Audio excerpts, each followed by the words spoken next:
Good afternoon, good day at whichever time zone you are, and welcome everybody to the second in a series of conversations on global religious and secular dynamics.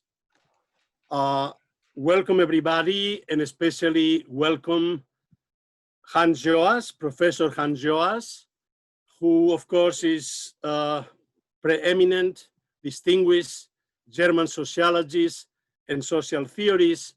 It is a pleasure to have you with us today for this conversation. Before we begin our conversation, let me go over a few of the rules.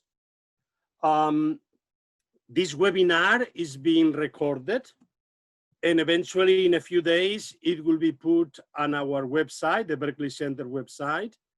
If you are registered for the conversation today, you will receive an email notifying you that the webinar is already on the website. Otherwise, you can check in a few days on the Berkeley Center website and you will find it there.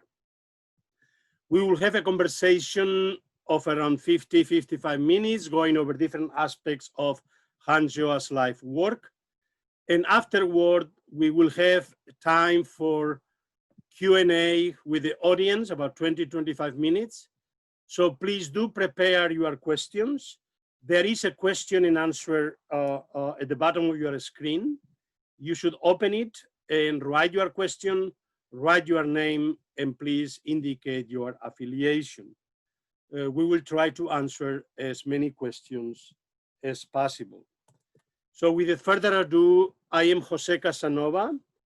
I am a professor in the departments of Sociology and Religious Studies at Georgetown University and a senior fellow at the Berkeley Center for Religion, Peace, and World Affairs, which is sponsoring this series, but also is being co-sponsored by Reset.doc USA. So welcome everybody, welcome Hans. It's a pleasure to have you. We will cover your life work, beginning with your early work and going to your most recent work. So let's begin with your early work. Your first major work was the book on George Herbert Mead, which made you famous. It became the definitive work on George Herbert Mead. The subtitle it had when it was published in English by MIT Press was A Contemporary Re-examination,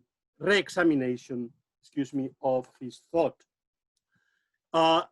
It was the least well-known of the major pragmatists, along with John Dewey, William James, Charles Peirce. There had been not yet any systematic interpretation of his work. Your interpretation became the definitive one.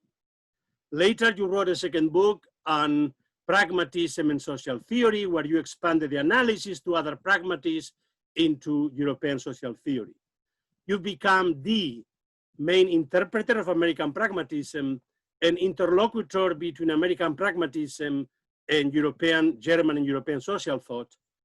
So what attracted you to American pragmatism to the point that you indicated that you fell in love with American pragmatism? So please elaborate, how did you fall in love with American pragmatism? Well, first of all, José, let me say what a pleasure it is to see you and to hear all your flattering remarks about my early writings.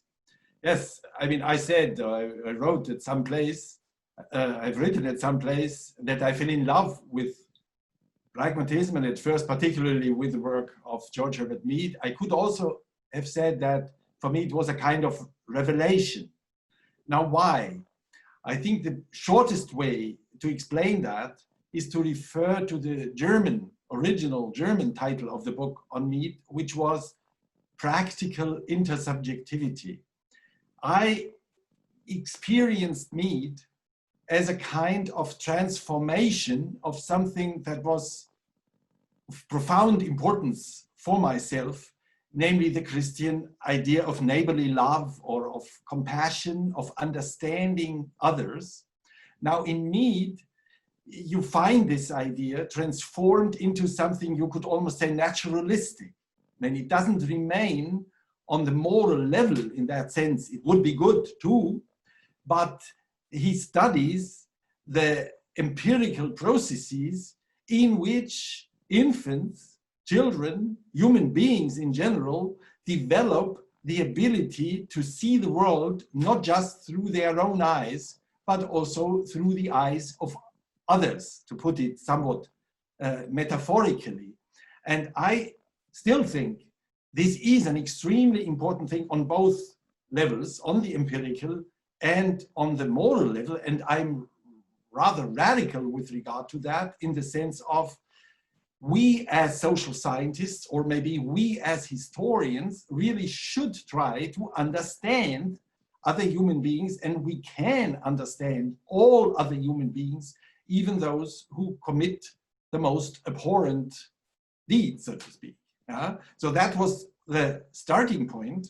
Now, in an atmosphere, I would say in Germany, in which all thinking about human intersubjectivity was kind of dominated by Jürgen Habermas's idea about rational argumentative discourse.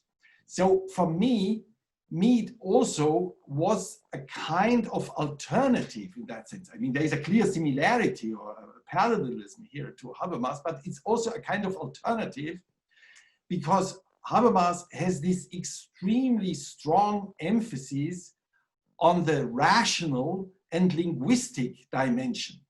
Whereas in Mead, humans' intersubjectivity is much more corporeal. It's not necessarily on the rational and not on the argumentative level, and even on the linguistic level. I mean, there are other ways of expressing yourself than the rational argumentative one, like, let's say, the poetic forms of expression. So in this first phase, I would say, I mean, the idea was to change from an exclusive focus on rational intersubjectivity to a more practical and corporeal way of thinking. But that, of course, then led me to discover that in the works of the pragmatists, this idea of intersubjectivity is not really the absolutely crucial one. Such a central figure like William James, you could say, didn't have so much to say about intersubjectivity, but he's considered, and rightly so, as one of the most important pragmatists. So I realized that Mead's thinking about intersubjectivity has a more basic underlying level also, and for that I use the term creativity. It is a specific understanding of the creative dimension of human action on which the ideas of intersubjectivity are based. So, Hans, if I may connect on this point, indeed, you are not only an authoritative interpreter of American pragmatism, but one could say you are a major pragmatist social thinker in your own right. You've mentioned the creativity of action. This was the title of your next major work. And obviously this work was written in critical dialogue with Habermas and his theory of communicative action, but also in critical dialogue with the sociologist Alcott Parsons and his work, The Structure of Social Action. In a way, you were trying to expand the theory of social action beyond both Habermas and Parsons. And then you wrote another major work, The Genesis of Values, that continues the very same theoretical trajectory, trying to understand where do values come from, particularly the personal commitment to specific values. In a way, it was a way of questioning theories of value decisionism in the Weberian tradition, but also the Parsonian emphasis and values being embedded in social systems through which individuals are socialized and somehow accept those values. You put the emphasis on the contingent historicity of both the emergence of values in particular socio-historical contexts, and the personal commitment to these values. So can you explain this attempt to develop a theory of social action around these two key concepts, the creativity of action and the genesis of values? As I said, I mean, let's say in terms of intellectual history, the book, The Creativity of Action, was indeed an attempt not to write about the American pragmatists in historical terms, so to speak, but systematically on what the relevance of their work for contemporary social theory is. And it makes sense to compare pragmatism and my own attempt in that sense, both to Parsons and to Habermas. Now in Parsons, one could say, and I mostly referring to his first book, which I personally consider his best one, namely The Structure of Social Action from 1937, that in a certain sense, the notion of value was the crucial term for Parsons, for his critique of what he called utilitarianism and what we today might call rational action approaches or something like that. But although value was so crucial for him as a concept, he had nothing to say about the historical emergence of values. And now it makes sense, as you did in your question, to distinguish between the historical processes in which certain values emerge and the processes in which a person develops his or her commitment to a value. But even in the historical processes, when values first come into being, so to speak, the same processes in which individuals develop their commitment are at work. I mean, if nobody ever had the idea, where would the values ever come from? So I realized that one has to clearly to go beyond Parsons on this very basic level. And as I already said with regard to Habermas, I think in Habermas is, so to speak, two things: a moral philosopher, a political theorist on the one hand, and particularly in the book on the theory of communicative action, a sociological theorist. But the two goals are not identical with each other. It can be that too much interest in the normative dimension, too much interest in rationalities draws your attention away from the, let's say, from the phenomenal character of human action. So for me, I try to distinguish the two problem areas more than he did. Now, we certainly don't have the time that I develop the details of such a theory of action that focuses on creativity, but I want to say one thing about the connection between the two books you mentioned, namely The Creativity of Action and The Genesis of Values. When you study creative processes, I think what you cannot abstract from is something like the passive dimension in creative processes. I mean, you may have a problem, so to speak, that you would like to solve, but it doesn't help to make the decision to solve a problem. You have to have the idea that helps you to solve the problem. And this idea, although it may come from somewhere in your own person, you experience as something that is coming to you, that is given to you, as in terms like inspiration and so on. Yeah? That you are not really the master of the creative process. That's true for all creative processes, even those, let's say, in the area of what Habermas would call instrumental action, let's say an engineer who has a technical problem to solve.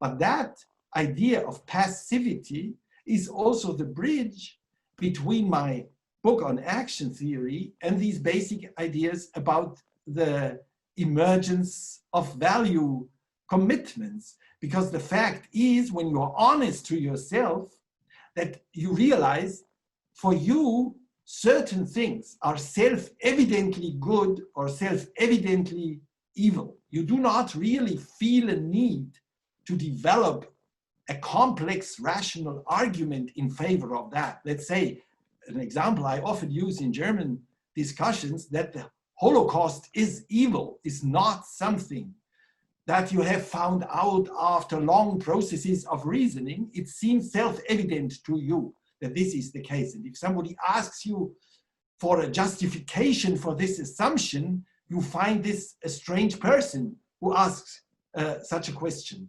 So, and that's true for all of us, I would say. All of us who have any value commitment, and there is no human being without value commitments, have come to this feeling that something is self-evidently good in processes that also have very strongly this passive dimension. I mean, the German tradition, for example, the theologian Paul Tillich used terms like, you have been captivated or seized by something that you then articulate in quasi-rational statements or propositional statements of a character like, I consider this to be good or justifiable, and so on. So that is the connection between the two.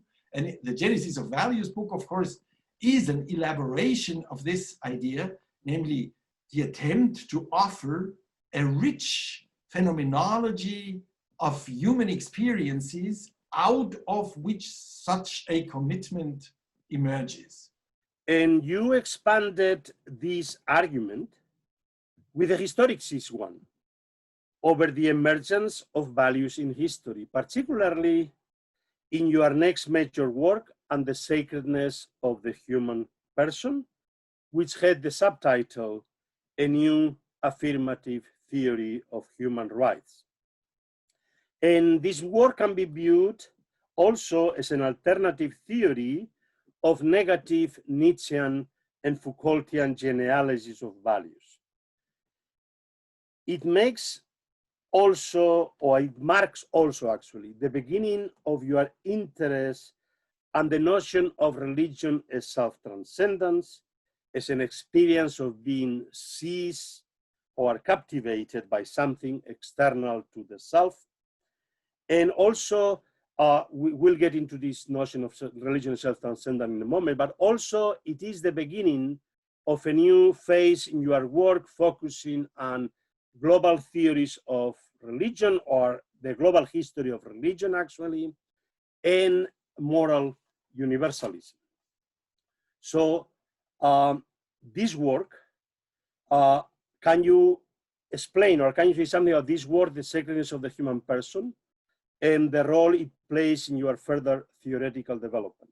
I mean, for sociologists, so to speak, perhaps the easiest way to start is Emil Durkheim and his very famous Sociology of Religion, in which I think he analyzes collective processes in which the participants develop an emotional commitment to something that he calls the sacred. Now, we should not forget that the analysis of what at the time was called primitive religion was not his only contribution, but that he was also deeply interested in contemporary types of sacralization, let's say in the history of modern nationalism. I mean, obviously, historical sociologists have to explain why an emotional commitment to the nation that may go so far that people are willing to sacrifice their lives for the national flag, for example, has not been there in human history all the time, but that it emerged at some point. And Durkheim also already had, I think, the ingenious idea that we can analyze the history of human rights along this line of a growing sacralization of the individual, or as I prefer to say, of the human person. I prefer to say person because sacralization of the individual can easily be misunderstood as the self-sacralization of individuals. People who think they are the only thing that is sacred for them in the world. But what we mean when we talk about human rights and ideas about universal human dignity is something different, of course, namely that we attribute this dignity to all human beings, whatever they have done, in the sense of, even, let's say, a murderer who has tortured his victims must not be tortured by the state or by other people in general. So that's the basic idea here, that we have to understand the history of human rights as a history in which such ideas about universal human dignity have become captivating. So we cannot write this history on the level of history of ideas as such, but we have to write it on the level of collective processes of experience in which this becomes something that then is articulated also in theories, but the theories, so to speak, are not constitutive for what happens there. And this is actually what you show in your book, The Sacredness of the Human Person, which a book which was actually based on the Berkeley public lectures that you gave here at Georgetown, and that was published subsequently by Georgetown University Press.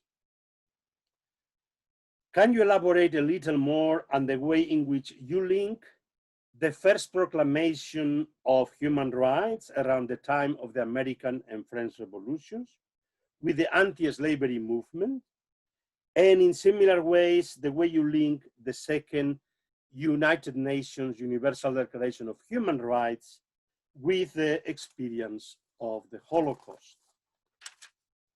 So there seems to be in your theory a linkage between the notion of the positive affirmation of the sacredness of the human person and the negative experience of violence and oppression. Can you elaborate on this link?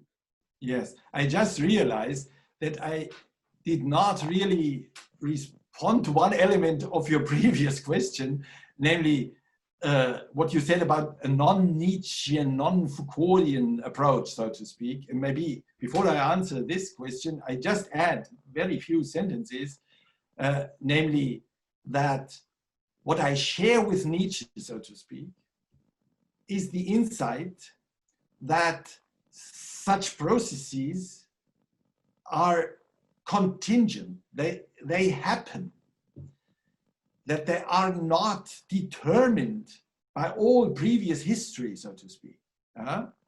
But in Nietzsche and Foucault, and that's what they call genealogical, but in Nietzsche and Foucault, the idea is that as soon as people recognize how contingent the existing values are and how contingent their own commitment to values is, these values somehow lose captivating force.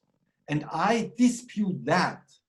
And that is why I call my own approach, following some ideas from Paul Ricoeur, affirmative genealogy, namely, although I see the historical contingency of these processes, remembering these processes might actually strengthen our commitment to them. I mean, you mentioned and I come to this last question now. I'm fully aware of the fact that, let's say, if the Holocaust hadn't happened, and if I were not a German, maybe my interest in the history of human rights would not be so passionate. But this insight that if things had been different, I would be different, doesn't destroy the energy, so to speak, I put into this research endeavor.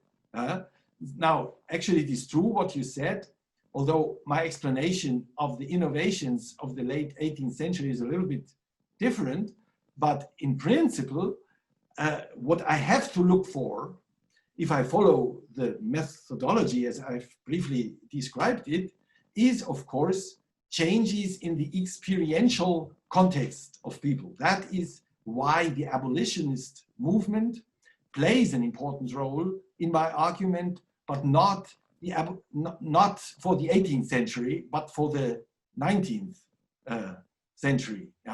The important point for the 18th century, in my eyes, is first, that we should get rid of the myth that the French Revolution invented the basic ideas of human rights. It is indeed true that the American Revolution preceded and influenced the French Revolution.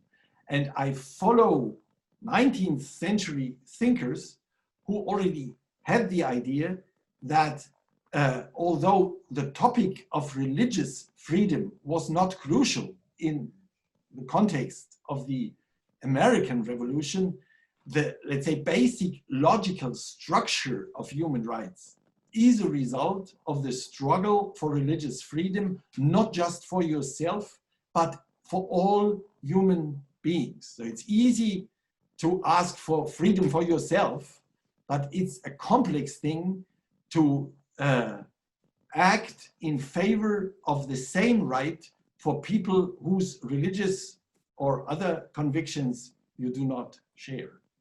So this is, however, the link with your new interests and new focus of your work, and for roughly the last 15, 20 years, and the global history of religion and the emergence and trajectories of moral universalism.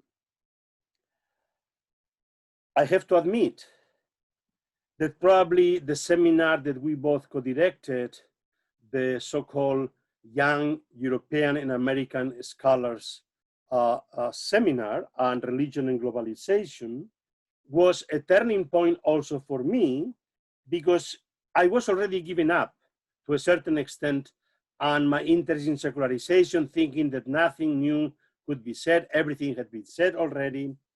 And it was this participation in this seminar, first in Erfurt and then in North Carolina, with very, very bright young scholars, that awakened in me once again the interest in the study of global religious dynamics. So, if we look at your works of the last 15 years, beginning with your work in collaboration with Robert Bellah, your work on Do We Need Religion, where you explain your theory of religion as self-transcendence, your work on faith as option, in which you put both religion and secularity as options for modern individuals, and particularly your two major recent works. First, the work that was published first in German in 2017, and that will appear very soon at the end of the year in Oxford University Press, with the title, The Power of the Sacred. And then the work, the manuscript you just finished, which is going to be published also by Suhrkamp, German publisher, at the end of the year, with the title In Bannkreis der Freiheit, or Under the Spell of Freedom. Basically, in this later work, you revisit the relation between religion and freedom as postulated by Hegel, by looking at some 20th century thinkers that have written about this relationship. So it's a lot of work, but all of it can be somehow be put under the heading dynamics of sacralization and desacralization. Can you explain what do you mean by these dynamics of sacralization and desacralization? José, I'm of course happy to hear that the seminar we taught together, where you clearly influenced me a lot, also that I also exerted some influence on you and on your further intellectual development. Maybe I can just go back to what I said with regard to Durkheim, namely I said, I think Durkheim is an important author for, let's say, the dynamics of new sacralizations. I used nation and person as possible examples. Now, if we think that new sacralizations are possible, we should certainly get rid of historical narratives that describe world history in the sense of an ongoing weakening of sacredness. And I mean, I would have much, much more to say about Max Weber's narrative of disenchantment. So I'm simplifying things at the moment, but at least in the reception of Weber, one could say for the moment, the narrative of disenchantment is interpreted in that sense. And I think that's totally wrong. There are always processes of desacralization, that is true, but there are also always processes of sacralization, and some people say of the migration of the sacred, or of the migration or the transfer of the holy. I mean, there are different terminologies. So unexpected processes of that kind. I mean, nobody really predicted the rise of German Nazism, for example, and the cult-like forms connected to it in the history of the 20th century. Now, let's say for normative reasons, since I consider myself a moral universalist, what interests me most is not just any process of sacralization, so to speak, but the long history of moral universalism. And what you mentioned with regard to Robert Bellah and our work together, including you, on the axial age, is of course work on what one could consider the first historical emergence of moral universalism. I mean, and one can even turn Karl Jasper's controversial claim that there was such a thing as an axial age into a question, so to speak. I don't need all the implications of his claim for my argument, like simultaneity between, let's say, China and the Middle East or something like that. But one can turn it into the question, where did moral universalism come into being? When did it come into being? Why did it come into being? And so on. So that interests me a lot, and I would have a lot to say about that. But of course, that is just, let's say, the first breakthrough of the idea that there is empirically and normatively such a thing as mankind. That when I think about the justifiability of my action, the highest criterion is not, is it good for me, my family, my tribe, my people, my nation, my religious community, but is it good for all human beings, including maybe future generations that have not even been born yet? And after this axial age, or whether you call it axial age or not, but after this first breakthrough, of course, you have to study the processes in which such ideas became canonized, for example. How these processes of canonization interact with political power, because canonization always implies some power, at least within the religious community, but maybe much farther than that and beyond its limits. So for me, the studies about the axial age, the two books I've actually written about the history of human rights, and still unpublished lectures I gave in Weimar as so-called Friedrich Nietzsche fellow on Gandhi and others and Martin Luther King in the 20th century as extremely important and rich articulations of the ethos of moral universalism. And why did they emerge and why did they be successful, so to speak? All this is connected in this idea of a global genealogy of moral universalism. And in this global genealogy of moral universalism that nobody can write in a sense of a complete history of that. Yeah? You can only reconstruct crucial points of that history, I think, is the alternative to the Weberian narrative of disenchantment. And since you mentioned Hegel, and since Hegel plays an important role in my most recent book, that will come out in December in German.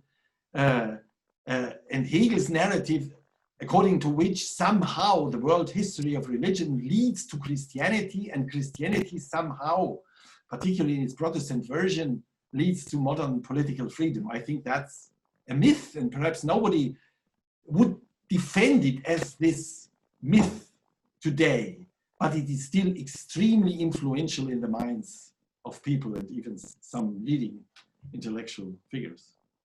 Since you've been referring to Max Weber, you serve actually as the director of the Max Weber College in Erfurt for several years, and now you serve as the distinguished Ernst Troeltsch Professor at Humboldt University in Berlin.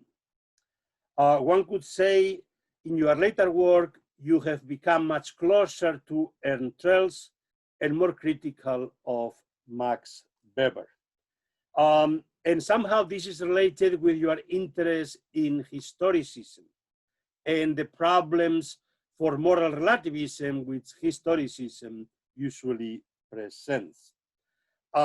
Actually, the Festschrift, written in your honor at your 60th anniversary, a collection of essays to which I also contributed, had the title in German, Between Pragmatism and Historicism. These being the two intellectual traditions within which one can say your own work is somehow related. So can you tell us more about your relation to Ernst Troeltsch, your interest in the late interest in the work of Ernst Troeltsch, and also to a certain extent to answer those who argue that historicism leads necessarily to moral relativism? It's funny what you say, that I was the Max Weber professor for 9 years, and now I have been the Ernst Troeltsch professor for 6 years. It's funny for those people who know that Max Weber and Ernst Troeltsch lived in one and the same house for many years in Heidelberg, and were very close together in a certain sense. Had a major conflict in 1915, and nobody knows exactly why their friendship ended then.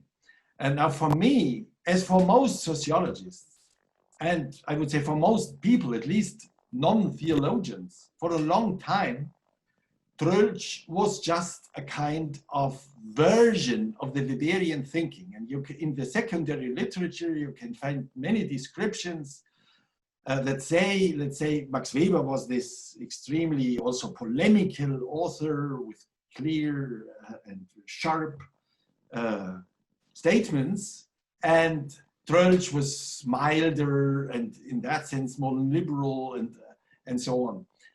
But in principle, they seem to have said the same thing. Now, I dispute that. And for me, I would say in my life, he is the second author after this student, or is this encounter with George Herbert Mead in my student days. He's the second author whom I experienced as a kind of revelation. Namely, I think in very fundamental ways, what he has done differs from Max Weber and differs from Max Weber in crucial respects. Now, one could elaborate on that with regard to many topics. Maybe I just mentioned the two 1,000-page books that Troeltsch published. One is a kind of 1,000-page history of Christianity, but certainly not written in the spirit of a history of disenchantment, secularization, and so on, but with an interest in the question, how can Christianity remain vital? How can it be justified intellectually in the present, but also what has to change organizationally to make it vital again if it is in a kind of crisis. Now, you were referring to the other main book, one could say, a book that is practically unknown in the English-speaking world because it has never been translated into English, Historicism and its problems. it is fortunate that I know the translator, he has just finished the translation, so I've written the preface to the American edition, so it will come out in English, and I personally think this will change many things, so to speak, also in the perception of Max Weber. Now, with regard to historicism, I mean, Weber is famous for making a very strict distinction, you could say, between empirical study and the clarification of evaluative questions. And he does that with a lot of emphasis, so to speak, that nothing follows out of your empirical studies. You have to reflect on your own values, so to speak, and you have to decide in favor of your own values that then have an existential meaning for you. And of course, everything you do empirically is somehow driven by your values. Now, in Troeltsch, I personally think he's much more sophisticated at that point. Namely that when we reflect on the values we already feel committed to, we necessarily get into the empirical realm. I mean, I have to ask the question, where do my values come from in an autobiographical sense and in a historical sense? So I cannot so clearly make a distinction here between the two, but there is a connection.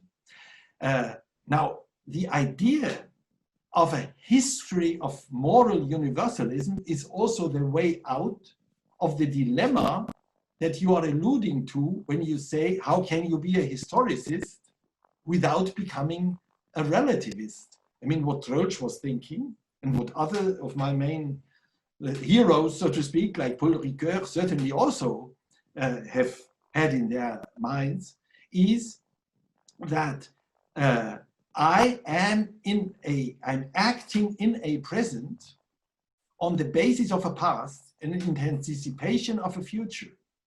And when I see myself as such a potential actor in a present, I reconstruct history as having led to the situation in which I now find myself. And I draw from history, as I said before when I explained this term affirmative genealogy, a certain strength for my commitment to values. This is not an uncritical, selective attitude to history, but it is an awareness that I was not born with my values, that I cannot speak about my values without getting into the terrain of narration, so to speak. I have to explain to people why I find certain things deeply convincing. And as soon as I do that, they can argue with me both about on the narrative level. Let's say they can say, but last time you told me a different story about yourself, or last time you described German history in a different way, or so on. And they can argue with me on the normative level and say, no, I dispute what you derive from your experience or what you derive from historical facts. But there is an intertwinement of our reasoning about history and our reasoning about our values. So coming now to our final question, one of the leitmotifs precisely of your work has been the relation between the sacred and violence, between the positive experience of faith as self-transcendence and what you call its perverted brother of the traumatic experience of violence. If we can bring this in relation to contemporary developments, in 1795, and your first trip to the United States, when you were digging in American libraries in search of the key to your interpretation of the work of George Herbert Mead.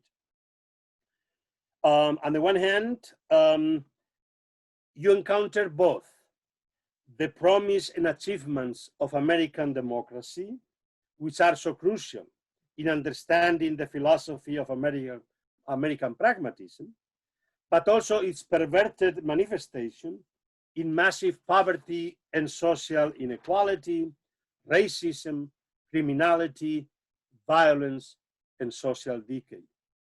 For over 20 years, you've been coming regularly every year as a visiting professor to the Department of Sociology and to the Committee on Social Thought at the University of Chicago. How do you see in this relation the contemporary intertwinement of the disastrous American response to the COVID-19 pandemic and the widespread societal support for the Black Lives Matter movement? I mean, first, my interest in violence, yes, but it has not mostly been an interest, let's say, in individual violence, crime, but in macro violence, war and the Holocaust. And what I found the really challenging thing in connection with my work about religion and experience and so on is that perpetrators of violence sometimes enjoy the violence they commit. And so I've written particularly in one of my two books on war about this fact. And that's what I call the perverted brother, namely that when what is characteristic for religious experience and for the experience that leads to all sorts of value commitments, including secular values, is what I call self-transcendence, namely that you feel captivated by something that draws you beyond the boundaries of yourself. Something similar happens in acts of violence, but similar only in the sense of that in other respects it is radically different, of course.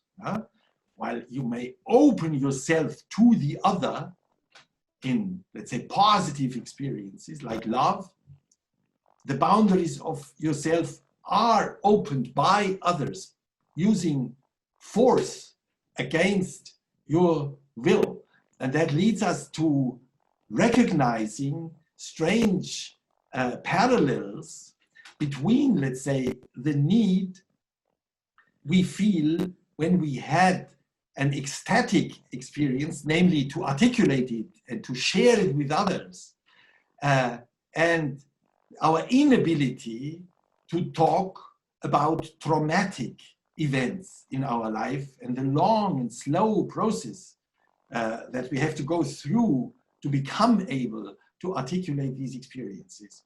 Now, so that was the first part of your question on violence. Now, my experience of the US, and particularly one could say in connection with your question of the South Side in Chicago, it is true that when I and my wife first arrived there in 1975, we could hardly believe what we saw. I mean, the degree of poverty, the way the whole situation was broken, so to speak, we could hardly believe that. And I could talk for hours about the intensity and the shocking character of this. I mean, given the fact that we came, and I would call myself and my wife something like ardent defenders of the social democratic welfare state, I could hardly believe that this is true. And of course, at the time, and with a somewhat idealized image of American democracy in mind, I thought this is a problem that exists right now, but this is such a great country, they will certainly be able to solve that problem in the coming years. Now, I must say that this was not true.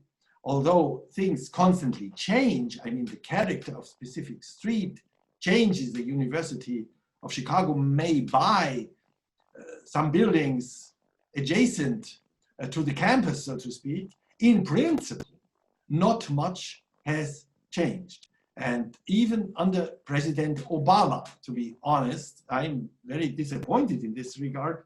Not much has changed. So I certainly experienced the current Black Lives Matter movement as perhaps, nobody knows that yet, a crucial step forward in that regard.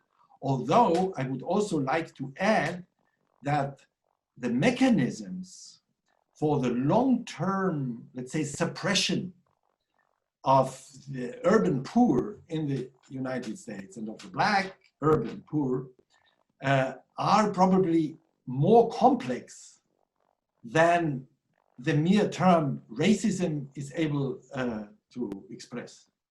So Hans, thank you so much for all these insights and ideas.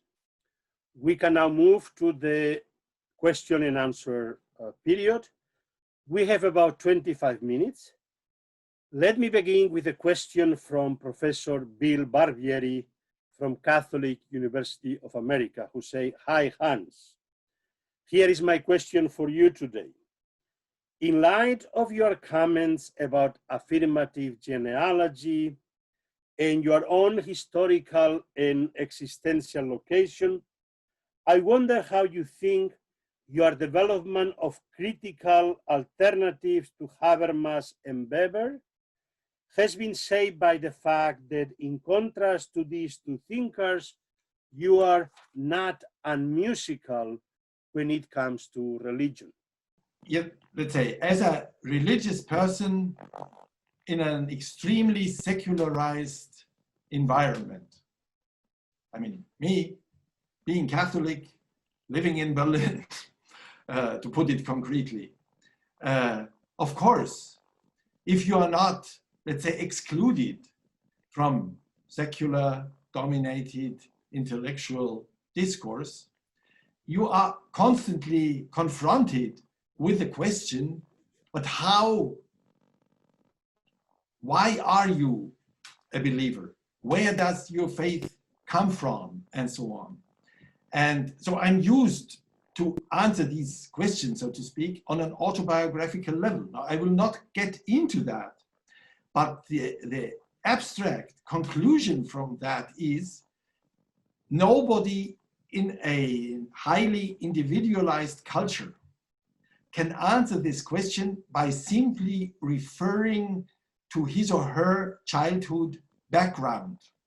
You definitely have to say that you in your own life had certain experiences that either, let's say, strengthened your original commitment or that brought you to such a strong commitment. And this structure, how do we speak about the origin of our basic commitments? That is exactly what I defended methodologically a few minutes ago. Now I'm saying, but this is not only true for religious people. It is true for people with a strong emotional commitment to secular values as well. They cannot say, I came to my commitment to, let's say, a secular understanding of human rights just through reasoning. They have to admit that something happened in their lives that made them so intensely committed.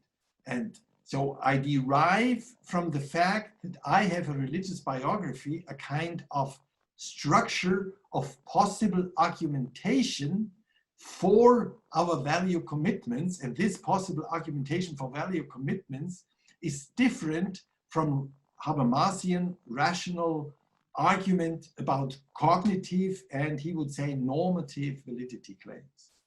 There is a related question coming from Sergio Gadea, a Jesuit and PhD student at the Hochschule für Philosophie in Munich. And he asked, could you elaborate on the connection between transcendence and the absolute or the sacred and the normativity of values? In a sense, and the relationship you find between religion and morality? and whether there has been an evolution in your perspective and this relationship in your recent work. Okay, that's a complex question, or a complex of questions, I would say. Maybe first I say, please bear in mind that in my terminology, and that may be a little bit unfortunate, but I will not change my terminology now after decades, so to speak. There is a difference between self-transcendence and transcendence. Self-transcendence for me is a descriptive psychological term that applied to the processes in which people have the experience that something draws them beyond the boundaries of their self. Transcendence is a kind of metaphysical term, namely a sharp distinction between the mundane and something different, called the transcendent. That is not given in the whole course of human history, but that, like moral universalism and in a certain connection with moral universalism, emerged at certain points and in history, like in the axial age. Now, with regard to norms, I make a rather strict distinction between values and norms. Values for me are attractive, norms are restrictive. Now, we certainly derive restrictive norms from our values. My favorite example to illustrate that is, even if I'm purely, let's say, attracted by somebody, it's like in love and friendship, something restrictive follows from this attraction. Nobody can say, I have a very close commitment to this friendship. Now my friend is sick. I don't care. But if I do care, something follows from that. I will not do certain things I might have enjoyed because I will visit this friend, help this friend, or whatever. So we derive normative, restrictive things from our values. But the values are not the only and exclusive source of normativity. I follow Piaget and others, Mead, for example, in also thinking that the structures of action themselves have normative implications, like the rules of fairness and so on. So there is a very complex interplay of values and norms in our individual lives and in history. So ideas about transcendence in the metaphysical sense, for example, probably lead to ideas about humanity in the sense of mankind and moral universalism, but how exactly we translate these ideas about the reference point mankind into specific moral or legal norms depends on many intervening processes that I cannot spell out within a second. A related question comes from Paolo Costa from the Bruno Kessler Foundation in Trento, Italy. Namely, do you see the COVID-19 pandemic as a collective limit experience that could lead to the genesis of new values? Yeah, Paolo, this is a very good question. I recently said in an interview that what is so striking about this pandemic is that in one crucial respect, it differs from other societal crises. In general, I assume that a societal crisis, let's say a major depression, a war, a collapse of a regime, and so on, in a sense, it brings people closer together, at least particular groups of people. I mean, not denying that there may be very hostile relationships among different groups, but within those groups, people come closer together. They identify with each other in such a difficult situation. Now, in this pandemic, what is lacking is exactly the opportunity to come closer together. One could put that almost, I mean, in the literal sense. So it makes us more lonely and not more collective. And I really do not know, and I do not want to make unfounded predictions, what the result of a crisis is that isolates people in the corporeal sense from each other instead of producing a kind of enthusiastic public. In that sense, I'm also less optimistic than others who think that this crisis might be a turning point in the direction of more solidarity. But actually, I do not know, and it is probably too early to judge.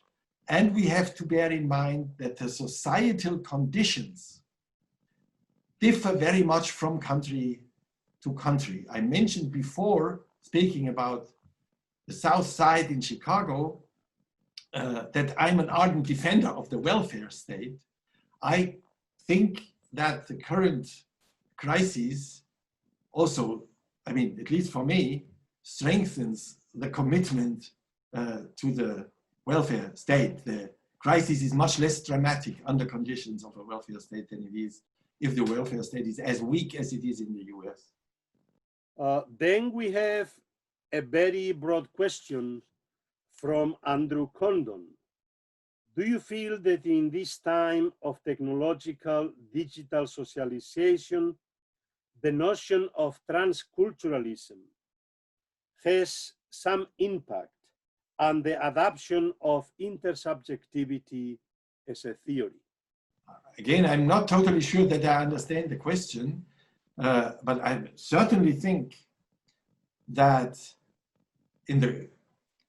under present conditions, we do not live in one culture exclusively, but that our contact with people from other cultures and the availability of elements from other cultures has become much stronger, and that affects intersubjectivity, but in the sense of a greater challenge, so to speak. I mean, it's certainly easier to understand people with whom you share many cultural features than people who you first experience as being very far from your own cultural background. On the other hand, that is exactly what may make these encounters more fascinating.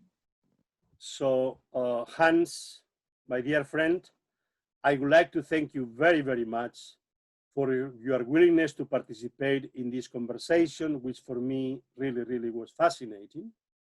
And I would also like to thank the entire audience, everybody who came and participated in the webinar, for their interest. Thank you so much to everybody. And at this point, I would like to announce that the next conversation, our third conversation in our series on global religious and secular dynamics, is scheduled for August 16th, again, a Thursday at the same time, at 12:30, with the Turkish-French sociologist Nilüfer Güle. We will be discussing her work on Islam and laicite in Turkey, in France, and throughout Europe. So hope to welcome many of you to this webinar. Thank you so much and goodbye.